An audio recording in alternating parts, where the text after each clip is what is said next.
Smiley Day Geeks. Welcome back to the Geek Sider Show. I'm Josh. I'm Anna. And in this video, we're going to talk about Critical Role Campaign 3, episodes 35, 36, and 37. If you haven't seen them yet and you want to avoid any spoilers, skip this video and come back later because everything we say from this point forward is going to be a spoiler. So, we haven't filmed in a few weeks because we've had a lot going on. Most notably, we launched our D&D stream, Monsters, Magic, and Math Rocks. So if you haven't checked that out, please do. Episode 35. So the really interesting stuff in 35 happened in the back half of the episode. The big thing was all the Ashton lore. When Imogen and FCG did the double detect thoughts and went into his mind. And got trapped. They got stuck, and they all and then Fern looked in and saw them in his brain. It was fucking wild. It was all really cool, and it was they saw infinite versions of Ashton and everything. Yeah, it reminded me a lot of when Caleb went into the beacon. Yeah. Where I believe that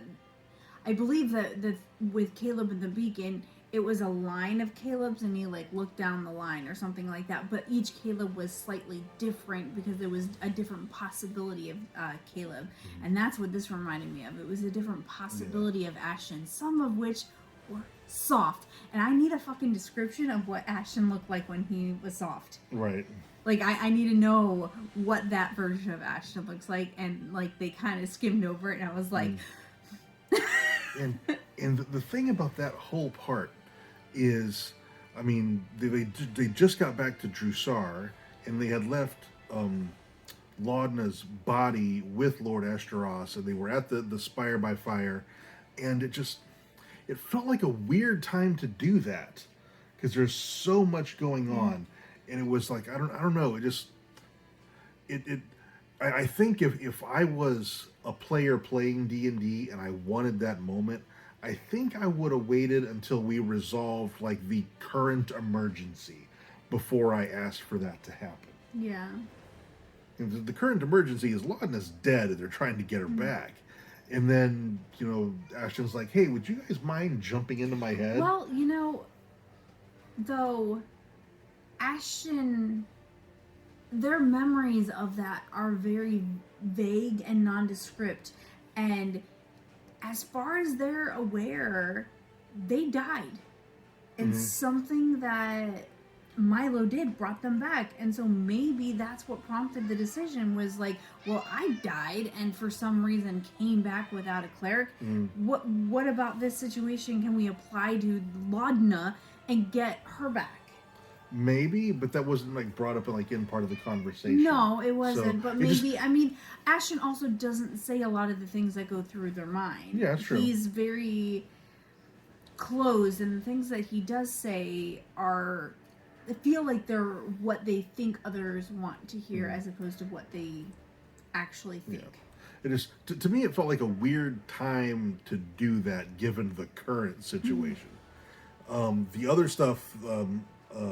We find out that Ashton's in constant pain all the time. That's been hinted at. I've missed it. I've completely missed it. The whole campaign, the irritability of Ashton, the constant drinking. Every time every time they had some sort of battle, it was, oh fuck, I need a drink. It's been hinted at, which is why when that gets revealed and Orm's sitting there. Orm doesn't say anything. Orm's just yeah, because Orm knew.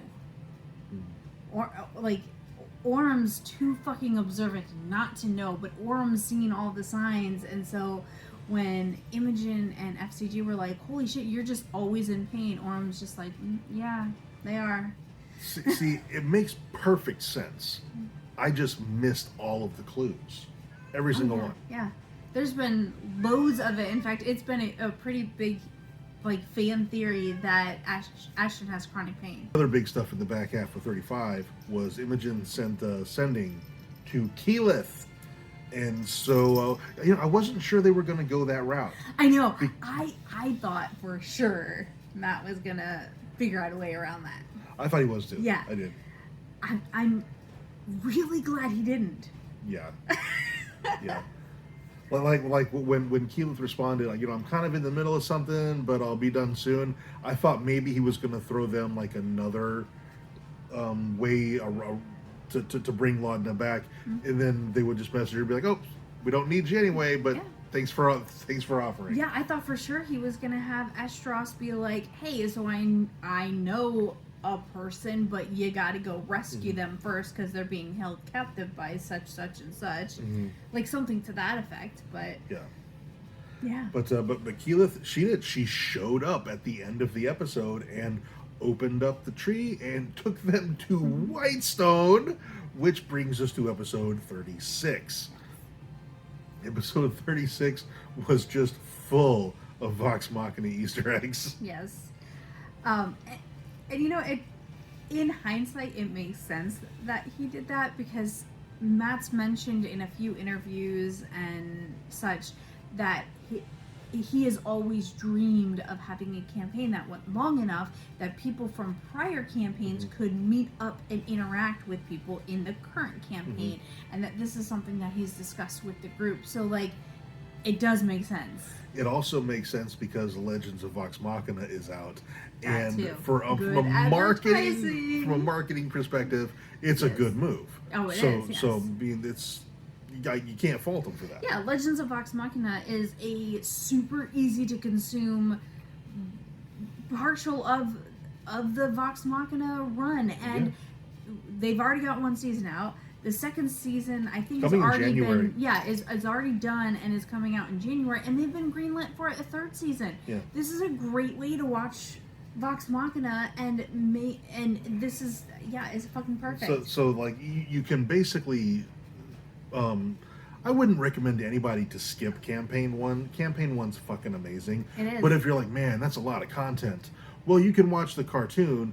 Get basically pretty much the whole damn story of what went down, and then campaign two if you want 2 and 3, and then you get to understand all of the Easter eggs and various things that happen in campaign 3. Going, well, I don't know what they're talking about. Who are these people? Yeah.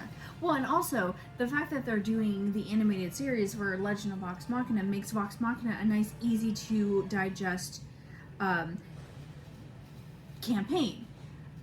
Mighty Nine doesn't have that yet, although it seems like that might, if this keeps going, that might be in the books. But they do have Danny's recaps, which are like little animated series for the Mighty Nine that breaks down the major points that happen. And I don't think those are done yet, but they're up in like episodes 90 or something like that. Like, I know they've met Essek and stuff in them already. I wouldn't be surprised if they do a Mighty Nine cartoon once Vox Machina is done. Yeah, once Vox Machina. Because I think they will. They'll get greenlit and finished the Vox Machina. Agreed. Adaptation of the campaign, and then I think they'll do Mighty Nine. Yeah, I don't know if they'll ever get to around to doing Hell's Bells. Bell's House. But I don't know. It depends on how popular. I think they'll definitely get to Mighty Nine. Yeah. So anyway, they get to Whitestone. They meet Vex. They meet Percy. It was Taliesin tried so hard to have like just argument after argument between Ashton and Percy, and it was he just kept going and just kept poking the bear, and the rolls he rolled so low that I don't think what Taliesin wanted to get out of it as a player, I don't think he ever really got. Yeah, well, and I think that's why when he left, he wanted to punch a statue or, whatever. They wanted to destroy something. Yeah. But I loved it because, like, none of Taliesin's characters would really get along. No, none of they them wouldn't. So it was kind of fucking perfect, and I loved how Ashton was, I can't be myself, and then Percy says no, and he's like, fuck him, I'm gonna be myself now, and then went in. And you know what? The roles sure didn't line up, so Taliesin probably didn't get exactly what he wanted, but it kind of fit for Ashton. Yeah. Ashton's like not charming. That's exactly how that was always going to go. Yeah, like Ashton is, as far as Percy, Ashton thinks he's got a tragic backstory, but like, it's kind of nothing compared to Percy's. that we know of so far, because there's a We lot don't of know all of Ashton's Ashton. backstory that's not out, but But I think Taliesin was really he was trying to go for a specific moment, and the dice just wasn't there for him. Yeah. And I'm like, what exactly did he want there? yeah, he was going for something, and he rolled with what he got, and that the moment was still Like fucking amazing. He came close. I think he was going to reveal the residuum, He might have, yeah. and because he's like, I have something I can show you, and I think it was almost definitely the residuum, and he did eventually reveal it to Vex, and she's like, we'll talk about that shit later.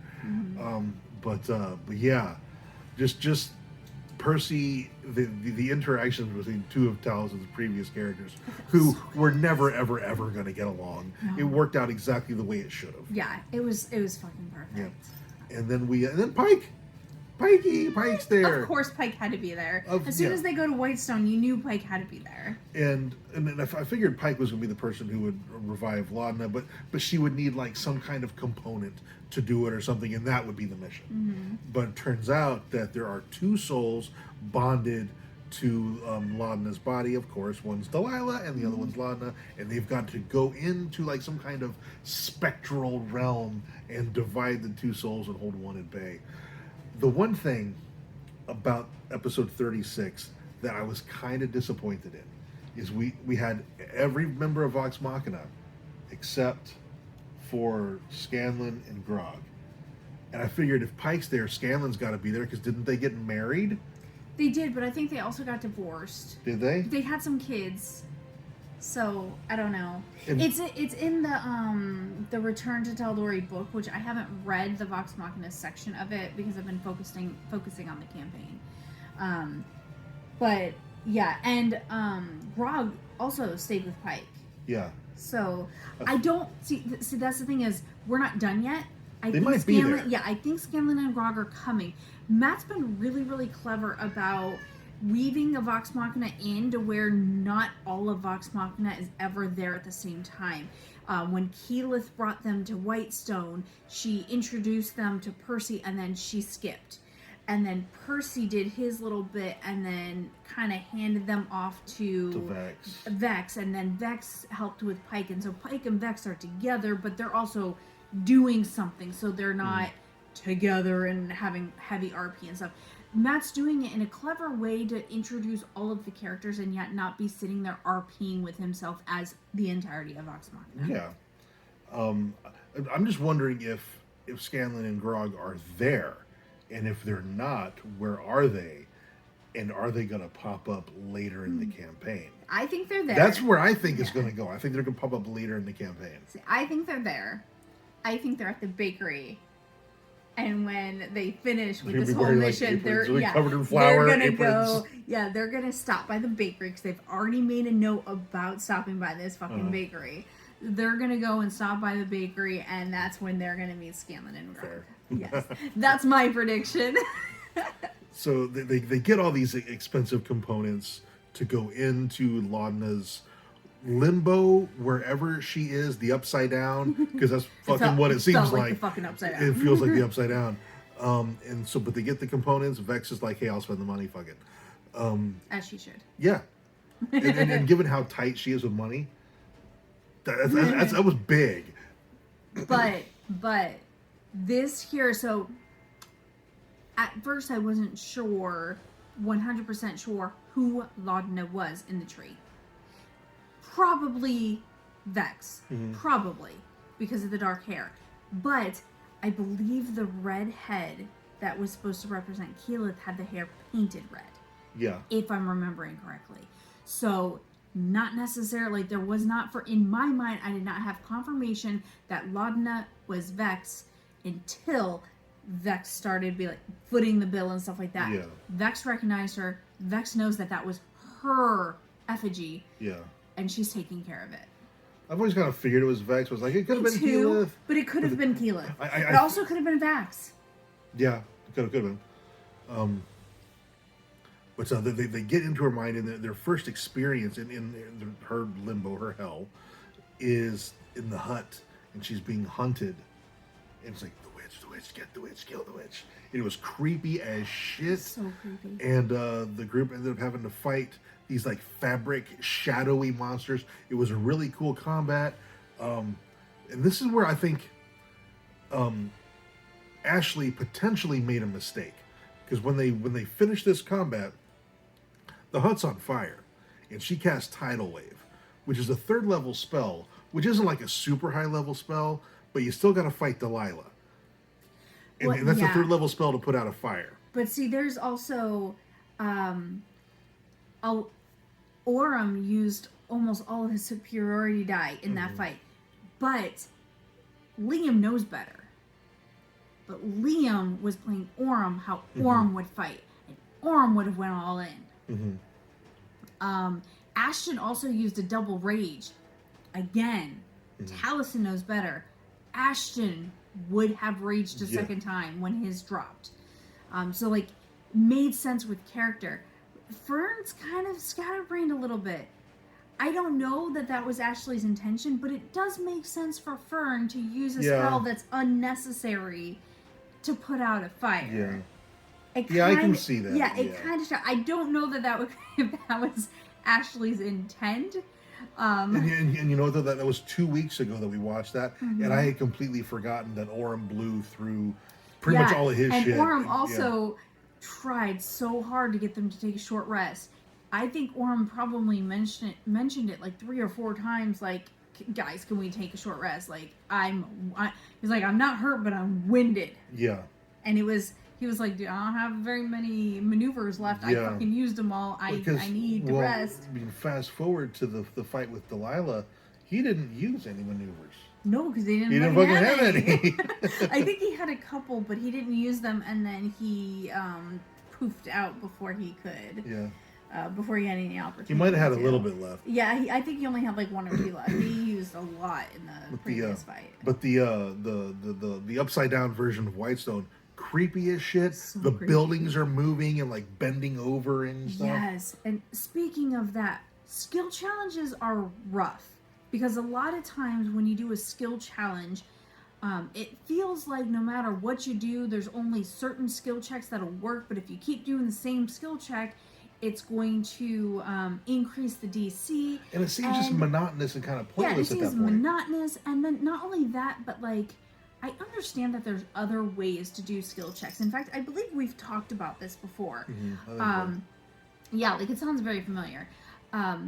Yes, there are other ways, but when you're playing and you're in the moment, it's really fucking hard to think of the other ways you can apply your skills in order to make that skill check. So the way that Matt did this one, where they didn't know when they were doing a skill check, they were maneuvering through the city, and Matt had certain points where he knew that this was going to be a skill check, but he didn't tell them, so that it released all that fucking pressure. Yeah. And so I felt like the skill checks that they did were not the same skill check because they didn't know they were skill checks. And the thing about skill challenges, and I don't like running them as a DM, because what happens is players tend to look at their sheet and they go, well, I have really good performance or sleight of hand. How can I use that? Yeah, and that's exactly what you do, because you don't. How else are you supposed to approach those? Yeah. Because your mind goes blank, because now there's this sudden pressure to. That's exactly how I approach a skill challenge. Yeah. I don't fucking know. So and then as a DM, you're like, okay, well, how could you use your performance or your sleight of hand? And you're like, fuck, I don't know either. I mean, what are you gonna do, a card trick to find your way through this city that keeps changing? I mean, so the way Matt did it, I totally agree. Yeah. It was a really smart way of doing it by not telling them. And he goes, okay, well, that satisfies one of your skill checks. Yeah, and it's like, I don't even know if Matt had like, okay, these are the points in it that are going to be skill checks. Or if he was just like, let's maneuver through the city, and as you do something, if something's clever, we're going to call that a skill check. Yeah. I don't know. I loved it, and if I ever do a skill check in my campaign, that's how I'm going to run it. It's not going to be one after the other. It is going to be a series of things, and I will decide which ones are skill checks. Yeah, it was a really great way to do it. It was brilliant. That brings us to the Delilah combat, which is probably my favorite battle map Matt's ever put God, out. it was so That good. tree was awesome. It's so creepy and perfect. I love it. And it took the group a little bit of time Yeah. to figure out to attack the tree. Yeah. It took me. You're like one round. Yeah, You're like a round less and a than- half. Less than one round. Halfway through the first round, I was like, y'all need to attack the tree. Attack the fucking tree. Attack the tree. Like, my chat in Discord was, why aren't they attacking the tree? The tree keeps flaring every time Delilah gets hit. Attack the fucking tree. I don't know what the Twitch chat looked like, but I imagine it probably looked like just attack the tree, just everybody. Yeah, it was just like, every time Delilah gets hit, he makes a point of describing. But I also know when you're in Well, the moment, like think stuff like that of how goes right past ya. high. Think of how high the stakes were in that fight, and they're like, we got to get Delilah, we got to get Delilah, we got to, and gotta just get Delilah, we and gotta just get Wanda. not clicking. The tree's flaring. Yeah. The tree's doing shit. Hit the tree. Yeah. So I can see not seeing No, it yeah, because the definitely. stakes are so high, you're just not thinking about it. Yeah. And well, they eventually did. They hit the tree. There was like an explosion of white, and they woke up, and that's where it fucking ended. Yeah. I'm like, Matt, you dick! Of all the places, it's a perfect place to end it. It was was. great storytelling, Yes. but you dick! Matthew Mercer. How dare. Oh my gosh, it was. Like I said, my favorite battle map. It was a great mechanic, you know, from D&D mechanics. It was a great battle. The layer actions, the legendary actions.